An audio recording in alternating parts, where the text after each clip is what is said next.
While you guys were sleeping on the job, we've been breaking our back to get the job done. Here's what you missed last week. Last time, the Ghouls finished the beautiful second-generation Plymouth GTX in seafoam turquoise. This time, the Ghouls band together and take extra effort to document and preserve as much as they can while disassembling a pristine condition 1969 Dodge Daytona. They're coming to get you, Barbara.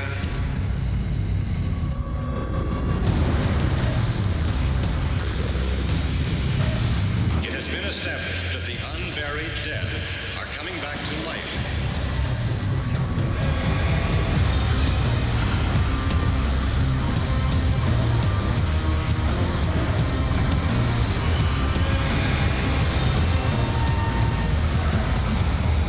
Because of the obvious threat, this station will remain on the air day and night.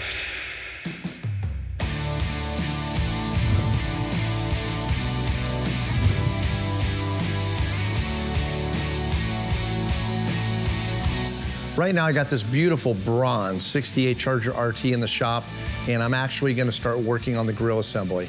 So what I do on the grill assembly is basically, this one is in such beautiful condition, original condition, tear it all down into all the individual components, so I'm just left with just the plastic part of the grill, bring it outside, clean it up really good, and get it over to Will so he can get a fresh coat of paint on it. As I'm tearing down this grill, I can kind of see, I mean, it's in beautiful original condition. The only thing it is, I mean, the car sat for a long time out in the field, so it's got some kind of grime on it, so that might be a little bit difficult to get off. It's kind of a waxy, oily type of coating on there, so I don't know exactly what it is, but hopefully I can get a little purple power on it, get it cleaned up.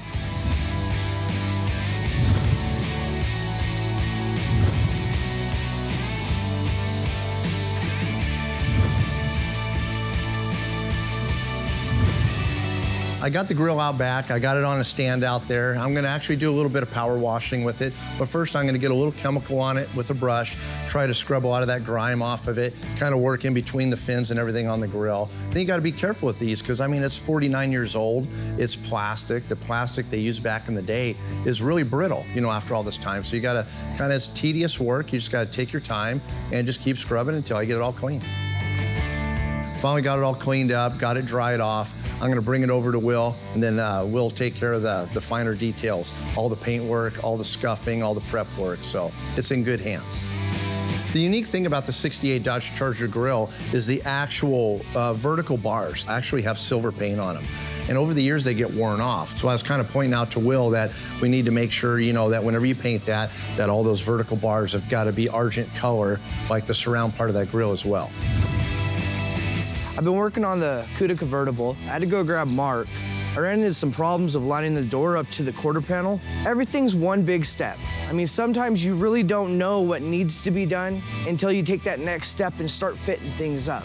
And in this case, I had to fit the doors. I had to have the quarters all the way welded in place to be able to realize that the pillar needed to be pushed forward about 1.5 inches and out to the right-hand side. George is really evolving as a technician. In the case of this CUDA, this was a real problem, the fact that we all missed that it had been in a prior accident, and that's why our pillar was back. That's why we had to make some modifications. But he did the right thing. He stopped, he came, he got me, we went through it together, I explained to him how the physics of all that worked. He came out and he cut a big line down the whole entire quarter. I thought he was crazy.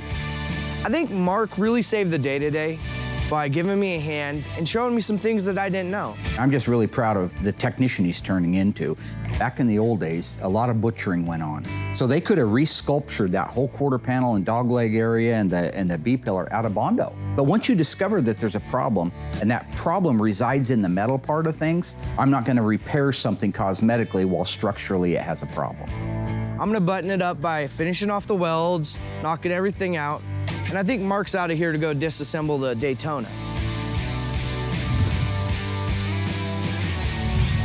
I got the grill back from Will. He did a fantastic job. I mean, the color's just spot on, and he actually went in and hand painted all those vertical edges. So I know it took him a lot of time. I know it's a really tedious work, but it looks amazing. He did a fantastic job.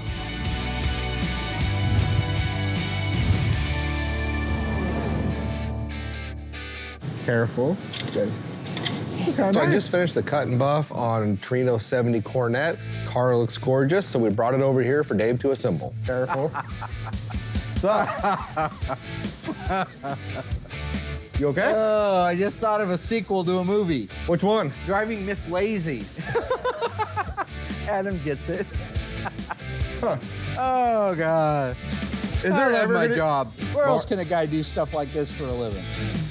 Was there ever going to be a time you let me drive this car? Yeah, that's the only time you're going to drive that car. That's what I was thinking. This is probably the most valuable car I've done yet, right around $1 million. I know that when this car is done and is going down the road, Brett comes to pick it up, there's no chance in hell Mark is letting me drive it. So my opportunity was now. I had Georgia in the front of it, Adam behind it pushing it, and I got to simulate driving. So now I can officially say that I drove $1 million car. I figured so this is the closest I was going to get to driving it. It looks good.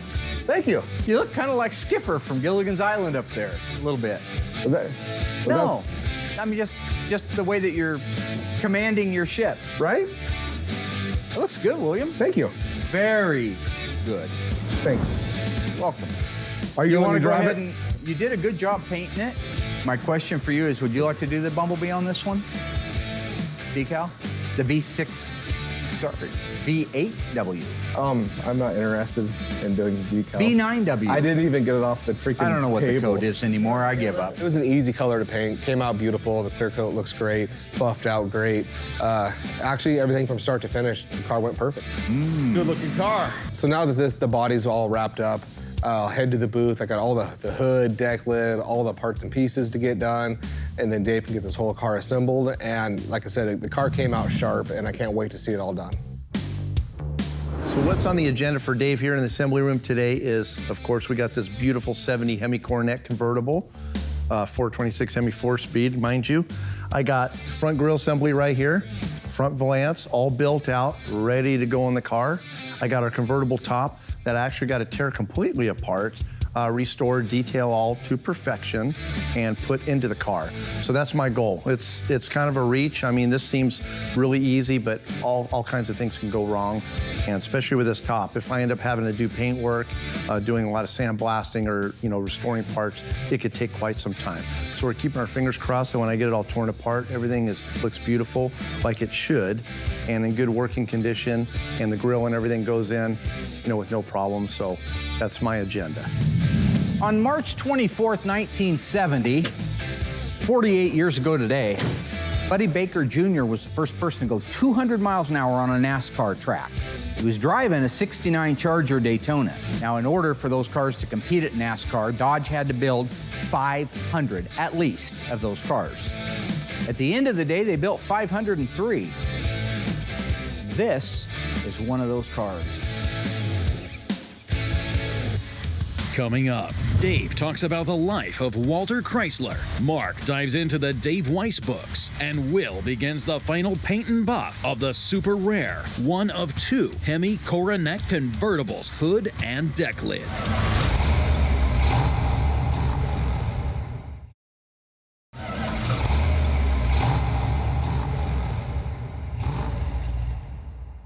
In 1875, one of the legends of the car industry was born. Walter P. Chrysler was born in Wamego, Kansas. The third of 4 children, his father, Henry Chrysler, was a lifelong railroad engineer and moved their family at a young age. As a boy, Walter dreamed of becoming a railroad engineer just like his father. When Walter Chrysler was 17 years old, he apprenticed as a machinist for the railroad, and over the next 20 years, he held many jobs in the industry. In 1908, Walter Chrysler bought his first car, a locomobile that cost $5,000. On an annual salary of only $8,000, and before he even knew how to drive it, ever curious though, Walter took the car apart and put it back together again in order to learn everything about it. In 1911, Walter met Charles Nash, president of General Motors. Charles wanted to bring Chrysler on as the manager of the Buick plant in Michigan, a position Walter accepted, and in just a few years had tripled production for Buick, making it one of the strongest car brands in the country. Walter Chrysler ultimately left Buick in 1919 and assumed control of the Maxwell Motor Company. turning the ailing company around, he debuted his very own car in 1924, dubbed the Chrysler 6, at the New York Automobile Show. An amazing car by all accounts.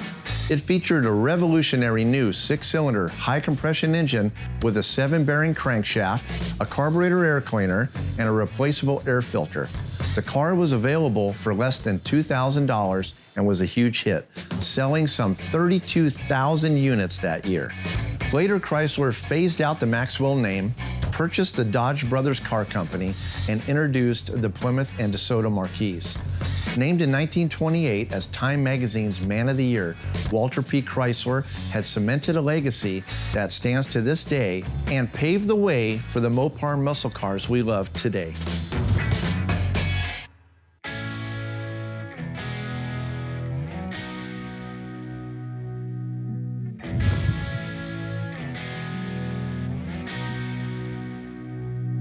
I had my goals of parts I wanted to get put on the Coronet this week, and then all of a sudden, Mark came out here, told me he wanted to go out and help him and Doug and Alyssa disassemble the '69 Dodge Daytona. And of course, I'm gonna go out there and disassemble the Dodge Daytona. I mean, that's just an amazing car. And this way here, it gives me an actual idea of what I'm gonna be, looking forward to putting the car together. So our little Daytona Charger, we're getting ready to disassemble this car. I will be doing the camera work, and they will be doing the blue collar work. But there's a lot of really interesting parts to this car that are documentation, not only for when we put the car back together again, but that we can share with other winged warriors out there who are doing these cars. So with that, I think we ought to start tearing the car apart. What do you think? I'm ready. Yeah. How many Daytonas have you taken apart? None. How many Daytona Chargers have you taken apart? None. One. It actually works out pretty good because I'm still lacking the hood and the deck lid on the 70 Coronet. Still a lot of parts I wanted to put on there. So hopefully, the few days I spend out there disassembling the Daytona, we'll have the deck lid and the hood all installed in the car, and I can get right back to it. Hey, Mark, did you want to pull the backs off these seats so we can see if there's a build sheet in them before we... I was going to do that later after we get them out. If you could just put them back to back. Sounds good. These little plugs, these are from an original rust-proofing company. When you bought a new car back in the old days, it's really not a lot different than today. So in the case of our Daytona Charger, somebody went in, signed all the paperwork, and they said, hey, how would you like to have the car rust-proofed?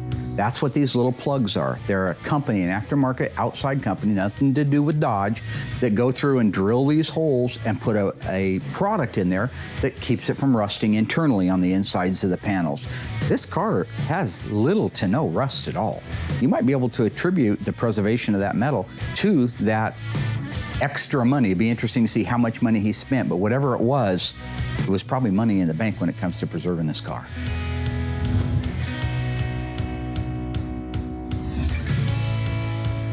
So one of the goals this week is I wanted to get the hood and deck lid painted for the Coronet, so we didn't slow Dave down in the put together process.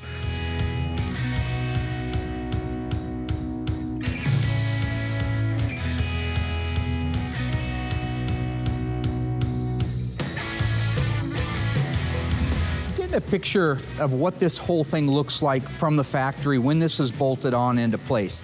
Like, I'll know more when we take it off, but I kind of like to see it in its natural habitat, if you will, to see, like, where did it rust inside there? Was there a lack of paint somewhere from the factory? And again, this whole front end was put on at a whole nother place, but I still want to know exactly what the footprint of that thing looked like. So you can't have too many pictures. Even if you think you have too many pictures of something, you don't. Because this car's so original, that's why I want to document this stuff. If everybody that took one of these 503 cars apart, we could put a whole album together and see just how many variations there were of it. There's a build sheet. Check this out, Mark. Look at that. We got a broadcast sheet, well, a partial one. Yep, partial one. Looks These like are the little pot of gold at the end of the rainbow when you tear one of these apart. And look at all the mouse stuff. That's what happened to the other half of it. Yep, it's probably in there somewhere. Of that, I want to be able to document exactly where in that back seat it was when we found it. Give me a smile, Dave. You're gonna be famous when I'm done. There you go. Look at the springs, they're like new. I know. What a jewel. Yeah, look at this, guys. This is what we call gold, Jerry. This is gold. Banya, Seinfeld. We'll take this inside and very carefully take it out of there. The top half of the build sheet is gone. The top half is the one that has the VIN number, the scheduled production date that associates it with that car. You see the word special order? That was at the bottom of those build sheets because this was not just an average car. This was going over to becoming Daytona. There is an additional location for a broadcast sheet. This is interesting. Taped to the top of the back side of the glove box was a broadcast sheet on a lot of Hamtramck cars, not just the B-bodies, but the E-bodies as well. So hopefully we have another one. You never know. This is going to be surprising for the owner. He's going to be excited. And I'm not going to take it out here. I'm just going to let that thing set, and we'll take it out in a more controlled environment. In 1971, which big block Mopar was not available in the E-body, the Cuda and the Challenger? Was it the 383 High Performance N code, the 440 High Performance U code, or the 440 6-barrel or 6-pack V code? If you think you know the answer, stay tuned after the break.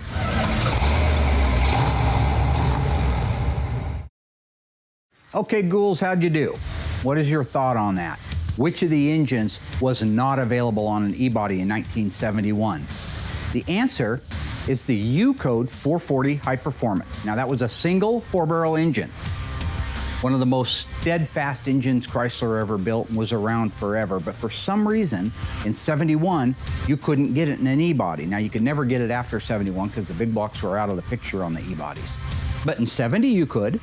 We've seen us just do one last year, the Plum Crazy 444 speed. That was just a 4-barrel engine. But in 71, you could not get it. Now, interestingly, because Chrysler does strange things, you could not get a 444-barrel high-performance engine in a Super B in 1970 or a Plymouth Roadrunner. Why? You get 383s, you get 446 barrels in 70 on both of those cars. You could even get a Hemi in it. But you couldn't get a 444-barrel. You should have known that. Get it, U, it's the U code. So I'm just gonna play this.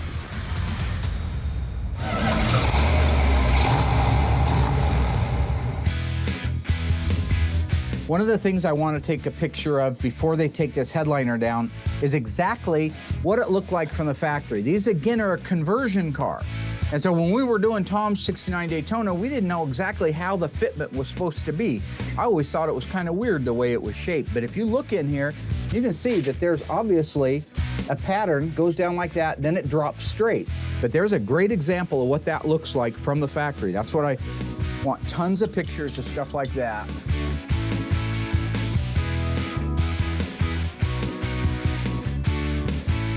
We got all the back seat out. Mark talked about the headliner, which is super unique. So it's really cool for me because I'm gonna be putting the car together. So I like to look at all the little screws and everything that's in there so I know, which ones went in which place, And like I noticed in some of the back areas, there's 2 different screws. So either the molding had fallen off at one time and he replaced the screws and, some of the ones are original. So we'll document all that. So then when we go through the Dave Weiss books along with his books, and what we're seeing off an original car just really makes the assembly process that much easier and that much more accurate. Yeah, I love this. This is great. This is a unicorn car.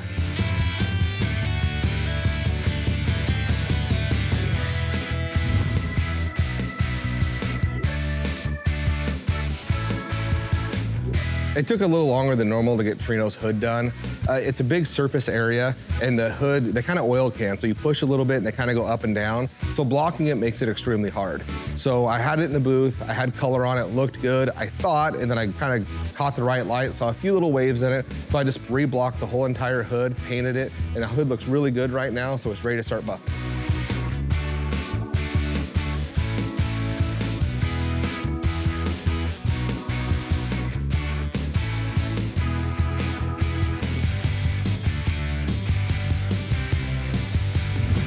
The headlight doors are open. I want to show you stuff to look for before we take it off. First thing is to realize that this whole nose cone was built out, assembled, and done, and then painted. And there's evidence of that right here. Look carefully at the headlight retaining ring. You see that paint on there? See the different areas of paint? That means all that was in place, and what the guys did was masked them off and then shot the car. But they didn't do a very good mask job. This almost looks like something Will did in his first couple years working for me. They call that undermasking. It should have went all the way around the edge, and in this case, and all the way into here, but they actually looped it off a little bit early, and that's why you see that paint along there. The other things that are really cool and compelling about these are, take a look at these unique fasteners right here. These bolts that you see, they're very, very flat. These are unique. They're not reproducing these. They have to set flush, or when the headlight door goes down, it would actually hit them. That's why this is a really, really flush unit. It looks like they maybe have slipped a little bit. Probably at one time, these were up over this area a little bit more, and right now they've slipped in because I see a gap right here that probably shouldn't be there. But I like to document all of that stuff so I can show the other people building them what got paint on them, what didn't. You see, even this stopper here, what you're looking at is this is the adjustable stopper, pretty crude. It's got a stationary nut welded to this angle bracket, and then it just uses a regular bolt. What bolt is that? We'll know when we get it apart and get it cleaned up, but that's important to know. Any bolt would work, but only one was the one that they were used. Now, it may be, because these were done by hand, the conversion might be 100 different bolts used. But good documentation to have, and that's the reason I do it.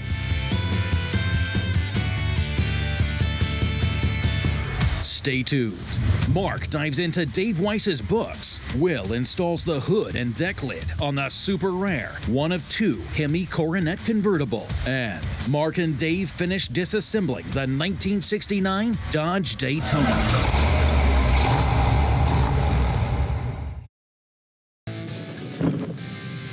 All right.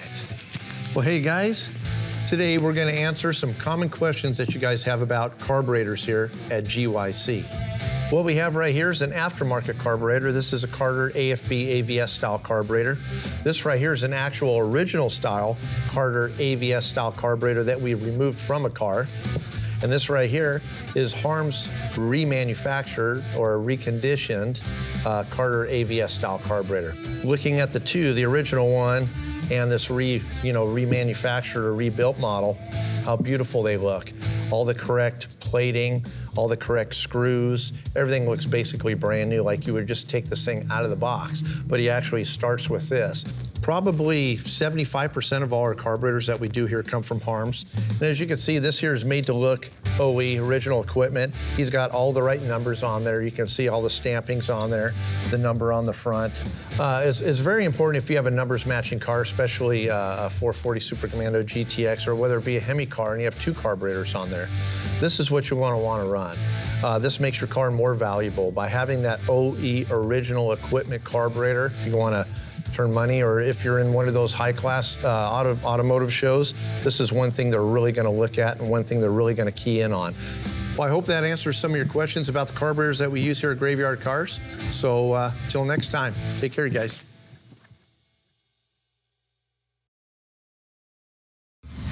So far, Will has handed off the recently finished and super valuable Hemi Coronet Convertible to Dave to begin its assembly.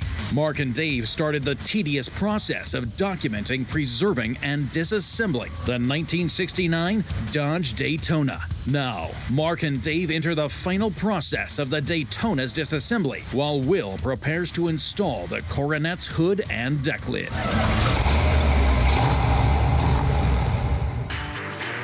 So one of the goals this week is I wanted to get the hood and deck lid painted for the Coronet, so we didn't slow Dave down in the put together process. Painted them, came out great, got them buffed to perfection, and now we're gonna put them on.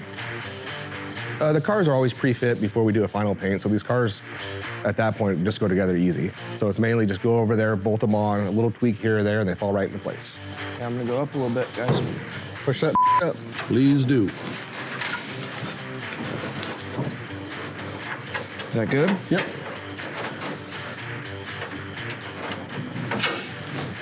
Oh, Craig, look at you hitting that much. Oh. No, I did not hit anything. You didn't? No. That wants to jump. Yeah, it does. George, you got to go up just a little bit higher, though. Perfect. No, I can go as high as you want, my friend. Oh, mine's got to go low. Okay, get yours done, then we'll do mine. Well, as soon as I get this started Try in the hall. Whew, that is right in this edge.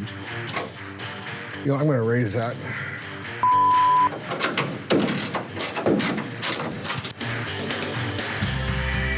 What I'm doing right now is using these quarters to establish scale, like how wide is the gap between the fender and the hood before we take it off. We'll never know that again. We'll never know it. Right now, I just put these quarters in at the back. I have 2 quarters, and they are literally, I can't wedge them down in there. But I come to the front, and I can clearly put them both in there. So as I run it like this, I can feel it starting to get tighter and tighter, and right there is where it begins to sink in. Now, we'll probably line it up better. I just want to know that if at the end of the day I can't get a better alignment, if I can't get a precision, perfect line, I can explain why. It was never meant to have it, it was never built to have it. I'm not going to cut this fender out and open it up so I have a wider gap at the front because it should be there. I wouldn't do that to a car. I mean, it's just the typical nasty old car that we get to take apart with dead animals and huge tarantulas that have dried up and died, and yeah, it's just, that's the magic of these old cars. So I think for the most part, we'll be able to just reuse all the parts. This car's in incredible shape. I don't even know why we're restoring it. So my job today is just to try to keep everything as organized as I can so that when Dave comes to put the car back together, everything is together. We can just take out the pieces and clean them and put them back in the car. Put them in a baggie? Yeah, Okay. you can just wrap it around anything on the shifter.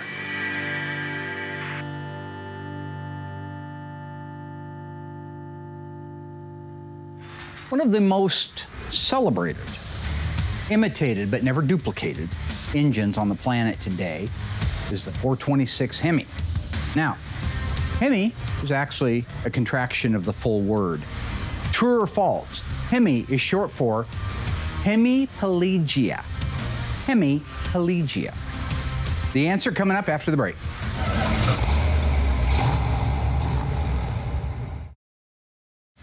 All right, folks, what do you think on the Hemi, huh? What do you think? Hemiplegia, yay, nay? What do you think? Well, it's not hemiplegia. What kind of crazy talk is that? That talks about when somebody, the whole side of their body is like paralyzed or something. That's hemiplegia. It's hemispherical. How many times have I done? Most of you all watching, right? You got it right, didn't you? You get it right? Did you get it right?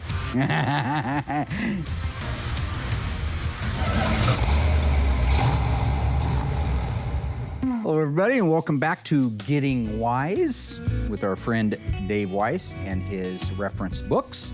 One of the parts I want to highlight right here are truly one of the things that usually is missing, and it's the alternator mounting bracket for the big blocks. This is for a non-air conditioning car. Start out, these are the kits that we buy through OER. They have every piece exact to the way it's supposed to be on the car, has a graph of exactly how it goes. You almost can't screw this up. And then we're gonna open the book and see how it's supposed to go together. We'll get her opened up. Looks like we have big block alternator mounting without air conditioning. If you look here, you've got the H. This is the lower mounting bolt that you can see. Measures 3/8/16 coarse thread, 4 1/4 inches long from here to here. So 4 1/4 inches, perfect. It uses a black phosphate washer, which you can see right here. The very unique head bolt right here with all the little slashes in it. You see it matches that even right down to the writing on the ends. If you go over to the spacer page, here you can see the longer spacer, which measures exactly 2 3/4. The shorter one that measures 1 1/4 inches. Here you have the actual bracket itself that matches the one in the picture. The adjustment strap, which is over here. So if you turn it like that, and then actually pay note to the raised up area that is very consistent right here and here. So at the end of the day, you put that whole thing together and that holds the entire alternator mounting system in place on your 1967 and later big block Mopars without air conditioning. That is what we in the business refer to as getting wise. You're welcome. Be more on this stuff down the road. Keep your thinking caps on. All right. Did you?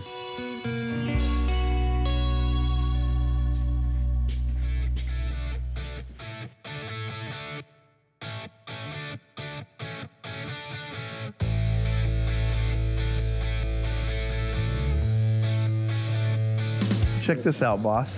Come here, look at this. Somebody carved on the A-pillar here. Looks like, I don't know if that's Vic or Bob. Something was here.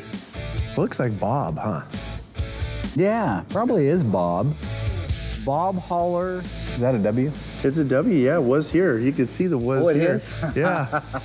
Oh, man. no. I wonder what that You means. think I've that never was- heard of it. Yeah, I wonder if that was somebody, a creative. That would be a great question for the guys down at Wing Warriors. That would Who be would pretty- scratch it all the way to the bare metal? Why wouldn't you just put a paint marker in there? I know. Well, he obviously knew it was going to be covered up by this. Is there anything on the inside of that? Nope, nothing. Somebody actually gouged their... Bob Holler was here. Yeah, looks like he took Bob a... Holler, what are you doing, man? It's a Daytona Charger. I know. That's a $500,000 car and you scratched your name in it. Yeah. The windshield's been replaced. Yeah. It's a LOF, I noticed on the other side. So it could be that some knucklehead did that. I Yeah. guess it's possible. Yeah, that It's would- hard to imagine because if I came up and somebody was gouging their name in my car, After putting it'd be a the last windshield they put in Yeah, no on this kidding. earth. Yeah.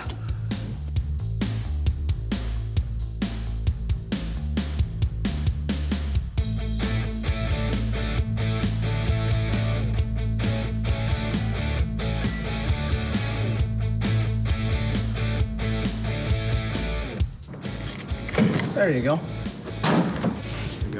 Okay. Great.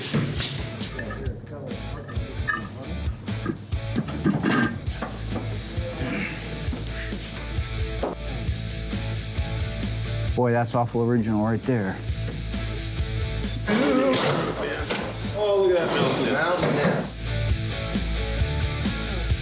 Dave and Doug are doing really good on the disassembly of the Daytona. They've got the engine on the top side completely disconnected. So everything now that needs to come apart so that drivetrain can come out is on the bottom side of the car. So we have to lift it up in the air to do that.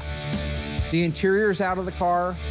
Everything that's left is mostly on the bottom side of the car. Before we do it, I want to get the rear wing off. So let's rock it. Oh, God, you are dirty. All right, you got yours tighter, pulled it over a little bit. That one's snug. And that one is also. Okay, go down so slow. Yeah, this is so close. Yeah, dude. Fudge, yes, it is. I've got about 1/4 of an inch now. Cool. Keep going. Easy, Tiger.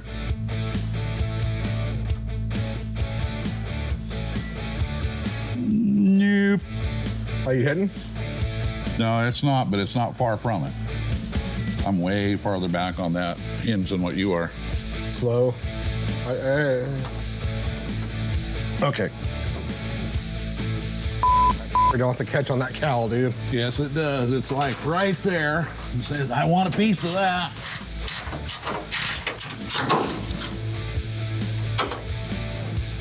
Man, that don't even slide. There. Finally, it moved all at once. Okay. Now I know I'm far enough away from the cowl. It's not even going to come close. Oh, yeah. Keep going. Yep. Actually, it's not bad right where it's at on my side. Keep going. You're, on the other hand, are way out there. I'm topped out. So the hinges are cocked. They gotta be. Have to bring them up a little bit. All right, so you're good? Yeah, I can get it from there. Cool. Color matches, we're done.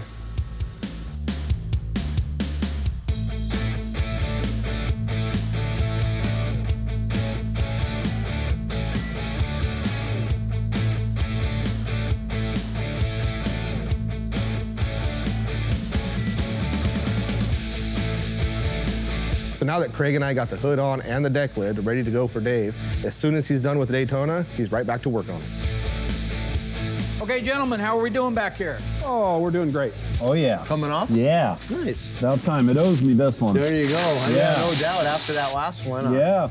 Yeah, Yeah. they put an extra washer on there. They got a captive, and then they had an extra. Yeah, I don't know why they would do that, but.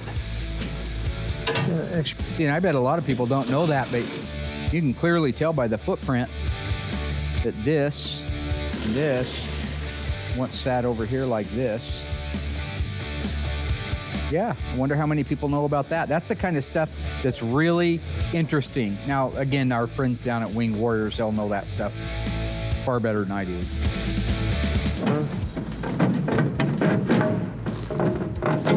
Oh, look under your side.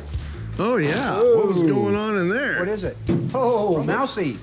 I don't know if he got Well, how inside did of he that. get in there? I think it's just the fiberglasses Corrosion? or the Oh, aluminum. it's the electrolysis from the aluminum. Let's see here, Doug. Sure could be. Yeah, look at that. It just kind of. Boy, it's thick.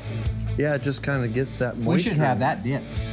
Yeah, maybe. Huh? Yeah. It wouldn't hurt that. I wouldn't want to blast it. We'd have it dipped and treat it. That's cool.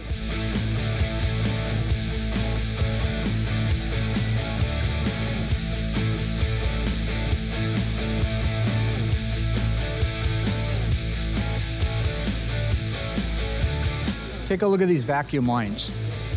You can tell a reproduction vacuum line a mile away because they're smooth. Take a nice close look at this vacuum line. If you look, you can see ribs in there. It's smooth over here, but you have those ribs right across there. That's an original hose. Same thing on the smaller ones. See the multi-ribs right through here? Now the backside again is smooth, but when you hold that out there, you go at a car show and you take a look, if it doesn't have those ribs in it, then it's a reproduction. If these are nice, we'll clean these up and reuse them. Ready, Mark? Top Go four. for it. Lingerie. Go for it.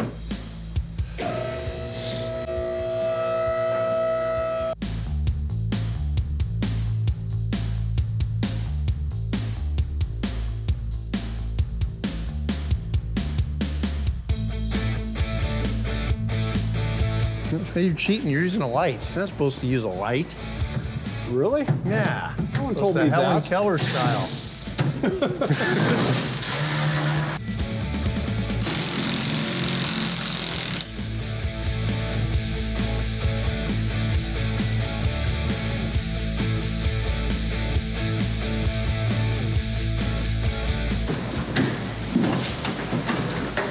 How you look there, Doug?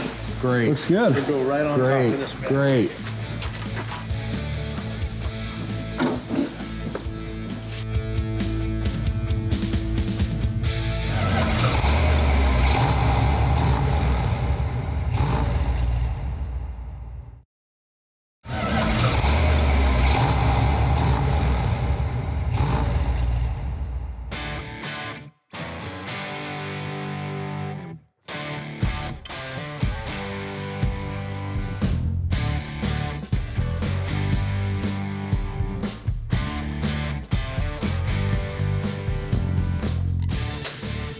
All right.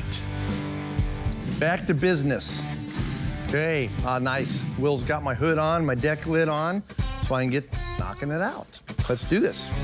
Back to the office, as I would say, my nice clean assembly room. So I started working back on the 70 Coronet Hemi car, and of course I got those beautiful hood scoops on there.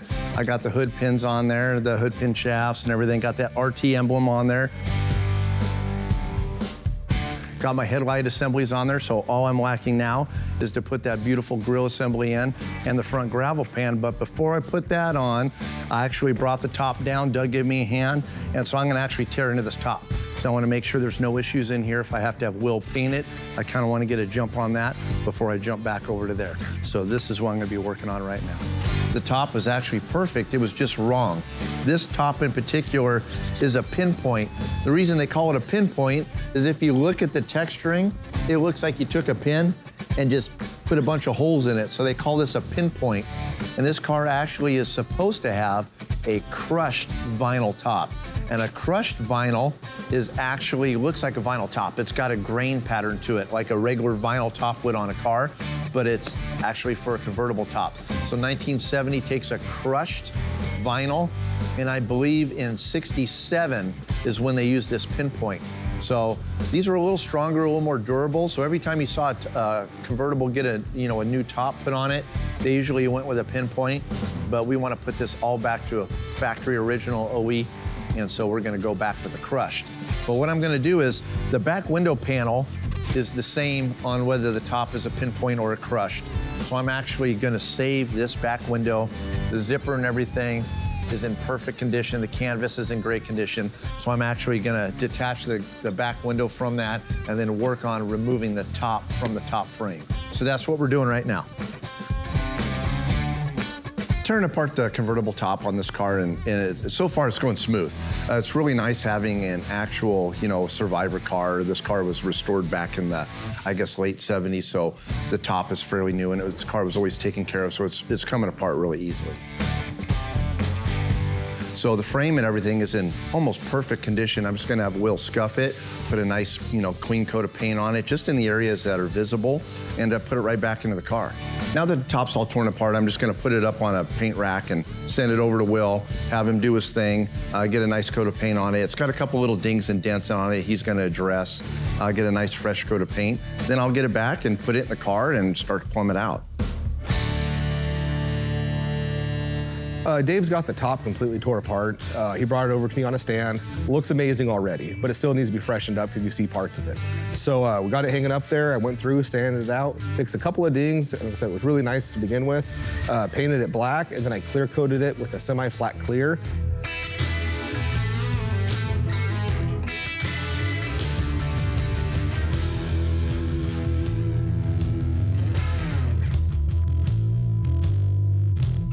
Now that it's all painted and 100% dry, I'm gonna roll it back to Dave so he can get going. Will got the paint job all done on the top. He brought it in, it looks fantastic. All he did was mainly hit the areas that are mainly visible. There's still a little bit of glue and stuff on there that I'll actually take off once I get the top in place to kind of get it prepared for Larry to actually install the new top. But it looks great, can't wait to get it in the car. All in all, it was a great week. I got all my tasks done. I got all my little odds and ends done, all over to Dave so I can move on. I would have liked to have gotten further on West 69 GTX, but I didn't. But next week's a new week. I'm gonna hit it hot and heavy, and we should be good to go. All in all, it's been a great week. Very productive. I mean, considering that I actually had to go and help disassemble the 69 Daytona, which I'm not complaining, was awesome. I learned so much about that car, took a lot of cool pictures, so it's just gonna help me out in the assembly process of that car. So now, back to the Coronet, I got a lot of stuff done. I got the scoops on, got the air grabber system on there. I mean, super cool.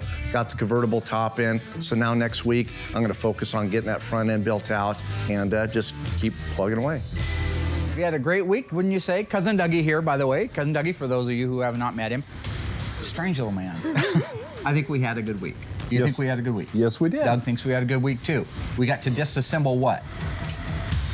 70 Charger, the Daytona. Yeah, they're the 69s, but yeah. 69 Daytona the 69, Charger? Yeah, because they didn't do it in 70, but yes, the 69 Charger Daytona, that's right. How many did they build of those? 503. Beautiful work. That's my man coming along nicely right there. Ooh. That, to me, was one of the funnest things that I've got to do in a long time. I do document a lot of cars. I photograph a lot of cars. There's so many things on that meant something to me because we had done that other Daytona, and when it came in, it was a basket case. We had nothing, so that's what I've learned about. Document, document, document. It's the strangest little thing, like the headliner, all the way down to the octagon, or hexagon, stop sign, little shape grill pieces. Did you see the finite little holes in the front grill that I pointed out? No, you didn't catch that. Dave's been working really hard on our 1970 Coronet Rt Convertible. Now that, you're talking about 2 cars ever built with a 426 Hemi, a convertible, and a 4-speed, and this is the only one left. This is the only one known to exist. So you're down there in the rare rares. Anything you'd like to say to the crowd before we sign off, before we say anything, before we head out of here? Yes, I'm looking forward to seeing the GTX completed for Torino. Oh, we did. We did? That was 2 years ago. I'm sorry. It's okay. Where am I? Been a hard week. Where am I?